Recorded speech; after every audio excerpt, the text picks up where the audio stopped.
Welcome back, everyone. I'm Jen Mucci with Keller Williams Legacy Group and the Mucci team, and I am here with Brandon and Christopher from Primary Mortgage, and I'm going to let them introduce themselves. My name is Brandon with Primary Residential Mortgage. I'm the Northeast Ohio Sales Manager. My name is Christopher, and I am here with Brandon and Jen. I'm representing Primary Residential Mortgage, and I am a loan officer. Wonderful. So today we're going to talk about different types of loans and how they determine where you should fit into the different programs and questions surrounding. So we'll just get started with how many different types of loans are there? That's a great question. So different banks have different programs. And so there's, I think at Primary, I think we have like 192 different programs. So the vast is there. Some are state specific, some are county specific. There's first time homebuyer programs, there's down payment assistant grant programs. You've got rural development, veterans. There's so many different programs available. But ultimately, that's our job as the loan officer, is to help you pinpoint, narrow in on what program specifically fits your needs as a buyer. Got it. So I heard you say not everyone has that abundance of offerings. So it would be, as a buyer, I would assume beneficial to come to someone that has so much to offer and know exactly where I would fall in. Sure, the difference might be like a local credit union. They might have a program that's up in Cleveland. They may cover maybe just Southeast Ohio, right? And they might not have a program that might fit like the inner city Cleveland area that might have a grant program. And so many different programs. We lend in every state but New York. So we might have a program, maybe you're leaving here and going to buy in Pennsylvania. We might have that program in Pennsylvania where a local bank here might not have that program. Got it. So we talked in a previous video about getting pre-approved. So I'm assuming for every one of these types of loans, I would need the same type of information that you would need to pull credit, verification of employment, yes, things like that. And then how do you determine how much I need to bring as a down payment? Honestly, we can do this multiple ways, but like I have someone right now who I just talked to this morning, and they actually have the ability to know that if they want to go to X dollar amount, they would need to bring this, but then they, would be able to go conventionally. Or if they know that they want to bring more money to the table if they want to bring less money to the table, they can actually go FHA. But we go over all of those options to see what is going to best fit that person, because they could like a house in a specific neighborhood and they might not get it to where they have to go somewhere else. Then they can lower, the amount that they want to bring to the table or their loan amount, that sort of thing. We determine based upon your credit, income, and truthfully, what's going to make the most sense for you. Got it. So in our world, the residential real estate side, the typical ones that we see is conventional financing, FHA, or VA. We do see some other ones scattered throughout, but I would say we average 130 transactions a year. Most of ours fit into those three categories. So what are the difference between those three? Yeah, so those are the three main programs that most get used in our area. The conventional is typically for the A-plus buyer. It's got great credit. It's got a large down payment. And it makes a lot of sense because maybe the larger down payment, you can get rid of the PMI. The FHA program is somebody that not necessarily has bad credit, but just not quite excellent. And so the interest rates might be a little better in that program for them. And so that might be a good program to fit them. And then obviously the veterans program, to me, as being a disabled veteran myself, is the best program that's out there, period, for veterans. It's anybody that's a veteran and you're not going that direction, there's only very few circumstances that program might not be best for you. Maybe if you're not disabled and don't have to pay the VA funding fee, conventional might make sense if you're putting 20% down. But other than that, the veterans program, it's great. It's no down payment. There's no monthly private mortgage insurance. So great program. So in order, I would say the conventional is a great program for everyone that has great credit with a down payment. FHA is that second tier program you focus on with people that need a little help building credit, or maybe don't have a large enough down payment. And then the veterans loan, specifically for veterans, I would say 95% of the time you're going to use that VA loan if you're a veteran. Got it. What is the minimum down payment I need as a buyer? So I call you and You tell me what program I need to go on. What's my minimum that a buyer can expect? If you qualify conventionally, you can put as little as 3% down, or if you're having to go FHA, then it would be 3.5. And sometimes I do kind of have this conversation with my buyers to say, like, if you have the ability to have access to that 5 to 6%, just because maybe it can make your offer a little bit more aggressive, that sort of thing, and you're offering to pay your own closing costs, and you need to make sure that you have access to that money. And so, but we would figure that out based upon, once again, what's going to be best for you and the area that you're looking at. Yeah, and the area is a really important definition of that, because here and maybe in Wayne County, you might have the rural development program that covers pretty much the whole county, which is a no down payment program, but there are some income limits to that. And then you get into the first time home buyer programs where you may qualify for grants in certain areas like Canton or Akron that have grant programs available. And so it's a really tough to say this down payment for this person. So that's why we want to see you, meet with you, understand your specific needs and what your goals are and your vision for your family and where you want to go. And that'll allow us to present you with the best offer.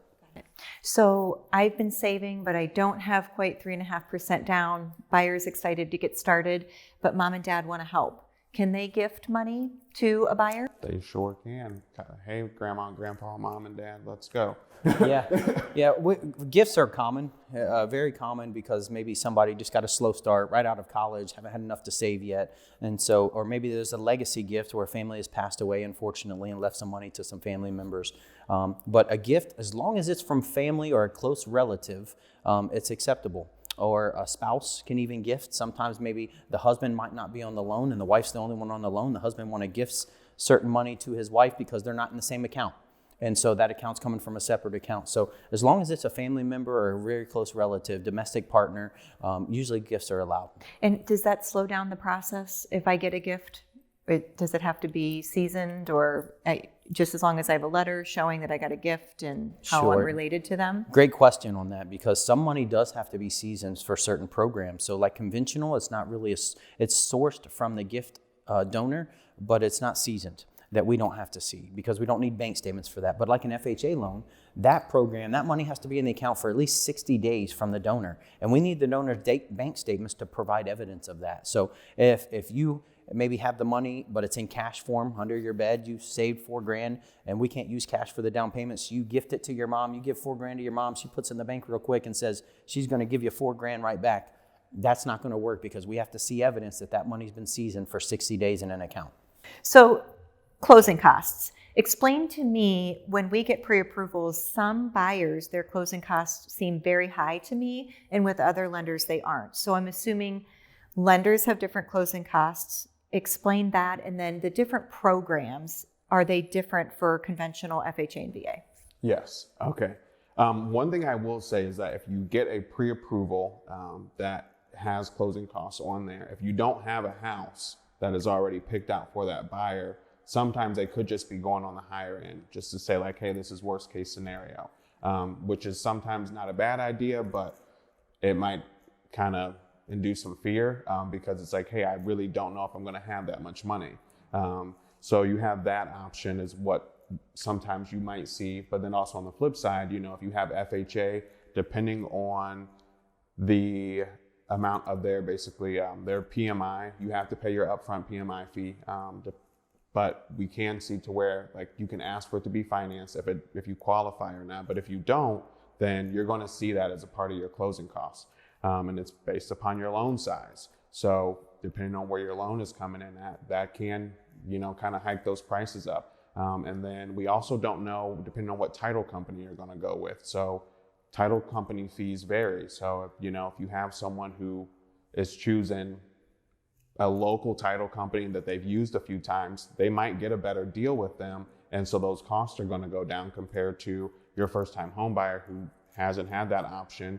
And if they go with whoever the seller says, hey, like this is the title company we're going to pick, you're not going to get the best closing cost deal out of that because you don't have that relationship. But overall, the only thing that outside of that lender-wise that you're going to see is depending on what they're charging for origination costs, their processing fees, underwriting fees, and their appraisal fees, those sorts of things, like that's going to kind of fluctuate that. And that's just kind of across the board. Got it. Is there a percentage that the closing costs typically are for a buyer, just to give a buyer an idea of what closing costs are? So I'm buying a $150,000 house, general, roundabout average of what my closing costs will be. You're probably going to be somewhere in the 2 to 3% range for the most part. That's typically where you're going to run, right? We tell all of our clients, you're with taxes, insurance, you got to set up escrow accounts, which are part of the costs that are due, even though those aren't labeled closing costs. Those are considered prepaids. To me, if you're bringing it to the table at closing, that's a closing cost. And so a lot of lenders get away with saying, hey, our closing costs are only $2,600, and they leave out the escrow to the table. But to me, I don't like doing that because that's just it's a false hope to the client that, hey, I'm only going to have to bring $2,800. Well, you also have your escrow. Oh, I didn't realize that was separate. And so we always try to tell, rule of thumb, depending on the house, you're going to be between $4,000 and $5,000, somewhere in that range. Got it. So we hear a lot on our side, we hear people say, well, I want the seller to pay my closing costs. I try to, on the real estate side, from a seller's perspective, explain to the buyers the seller's really not paying your closing costs, but I think it's presented to them that way. Can you explain because what happens a lot of times is we have buyers say, well, can I just put that in my mortgage? How exactly that looks and why there might be a misconception that we're saying the seller is going to pay my closing costs? Sure. The technical term is seller concessions is what we use. There's no way for us, if you're purchasing a property for $200,000 and the sales price is agreed on that, you then can't come back as a buyer to me and say, Brandon, I want to borrow $205 add $5,000 in for my closing costs. We can't do that. I will never let you borrow more than what the home is worth. And so what tends to happen, in a way we can kind of get around that, is the seller can give up some of their proceeds at closing and then give that to the buyer to pay their closing costs. So technically the seller is paying for it, but typically real estate agents are smart enough to build that in the structure of the offer. And so technically sellers are paying it, but it's usually built into the price that's offered for the house. So usually the sellers aren't losing out on that. It's almost kind of a break even. So if I buy the house for $205, really it was listed for $200, I'm buying it now for $205. The seller's giving me $5,000 of their proceeds. They're still netting $200,000. It just feels better to the buyer that it's not coming out of their pocket, and it's a way for them to finance it long term. Right. And it seems like right now we're not seeing as much of that now because buyers are trying to eliminate any extras they're putting in contracts right now. But it's a way for buyers to have cash on hand and not be putting $5,000 down at closing. So I think that's why, particularly with interest rates being so good now, save your cash, use it for the fun things like the couch and chair that you shouldn't buy before you close. Correct. Good point. Wait. And then you can go and use that cash for that and roll it into your mortgage. So that brings a really good point. How much does $1,000 up going in your mortgage affect your payment? Sure, and that's all based off of where the interest rates are and what season we're in with mortgages. And right now we're in a season where interest rates are really hovering right around that 3% range. People always ask me, where do they think they'll go? I give them three answers. They're going to go higher, they're going to go lower, or they're going to stay even. They're going to do one of those three things. If I knew that, we wouldn't be sitting here in this chair. We'd be somewhere else in a large house somewhere. But typically, though, what you're going to see is in this market where rates are, for every $1,000 extra you offer or every $1,000 you finance, you're looking at about $5 a month in a monthly mortgage payment. And That is so interesting to me because as a real estate agent, we see buyers and sellers get hung up on $1,000 here, $1,000 there, and when you really break it down, it's an additional $5 a month. Where the rates are right now. Clearly that will vacillate based on what the rates are, but it's such an interesting point. Don't lose the house of your dreams over a couple $1,000 Right. if you qualify. yeah, So minus a couple trips from Starbucks a month, and there's And that you're in. savings. You're in. Yes, right. yes. So another quick thing that is a good term that I just want to take a moment to explain to buyers, and it's real interesting because I was just working with my 16-year-old son about this. He's taking a finance class and what you can afford. And I wrote out PITI, and he goes, "You pity a homeowner?" And he said, "Well, it's kind of like Wi-Fi." Yes. Nobody. I said it's principal, interest, taxes, and insurance. So explain to a new buyer what PITI means. It's going to literally be your principal, interest, taxes, and insurance, but it's just going to, when you see it, you're only going to see that $1,000 payment necessarily, that you're talking about. But on the flip side of that, it's broken down. So you have your amount that's going strictly towards your principal, you have your amount that's going towards your interest, you have your amount that's going towards your taxes, and then you have your amount that's going towards your insurance. And so I always, with all of my buyers, I tell them that this is actually the real true breakdown of your payment, and that helps them know on what they should be communicating to their realtor, so that way they know what they're looking for. Because if we only have it averaged out on like the front end that maybe like, $3,000 in annual taxes, and then you take that and you divide it by 12, and this is where you're going to be at, and we add that into your payment, and you tell me that you don't want to go above X number, then you can't go look at a house that the taxes are $6,000. That's going to make a big difference in your monthly payment. So, and then we also know ahead of time on what you need to communicate to your homeowner's insurance company, or if you need to look at, another company, because you need to know that you really want to try to fall in here. And especially if you have, like X credit score, it should be easy for you to do. So it's nice when you break it down, they can actually see it and know this amount is going towards this, this, and this. And sometimes where that gets tricky is if you're online searching for mortgages and trying to guesstimate mortgage payments, you might get on Zillow, the famous Zillow, and get on there, and they might tell you a mortgage payment on a house is $780. And you get really excited, come to us, I love this house, I want to offer on it. I looked online, it said my payment's going to be $780. Well, did it include your taxes and insurance? Because if it didn't, that payment's probably going to be closer to $1,100, $1,200 a month, depending on the area. And now you come to us, you've got excited, you've got your hopes up, and we have to be the ones to say, look, that was just the mortgage part of the payment. That was just the PI. We forgot the TI. And so you need to include that in there. So we tell people, stay away from those things. Call us, call your local mortgage bank. Let's get some detailed numbers. Don't rely on anything on the internet, because typically it's trying to sell you something or get you to buy something. You got it. So to dummy it down, to make it super simple, the principal and interest, clearly you're paying that to the mortgage company. The taxes are paid to the county. That number is easy to look up on public record, and the insurance is based on your insurance provider.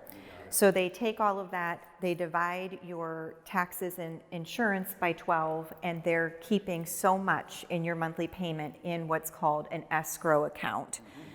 And when your insurance and taxes come due, those are paid for you out of what you have been saving with every monthly payment.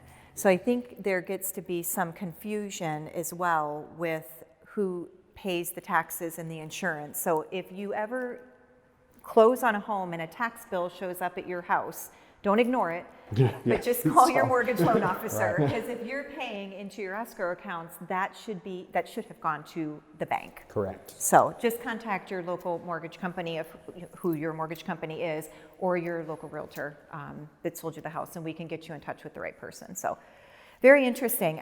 Clearly there's a lot of parts to a mortgage loan.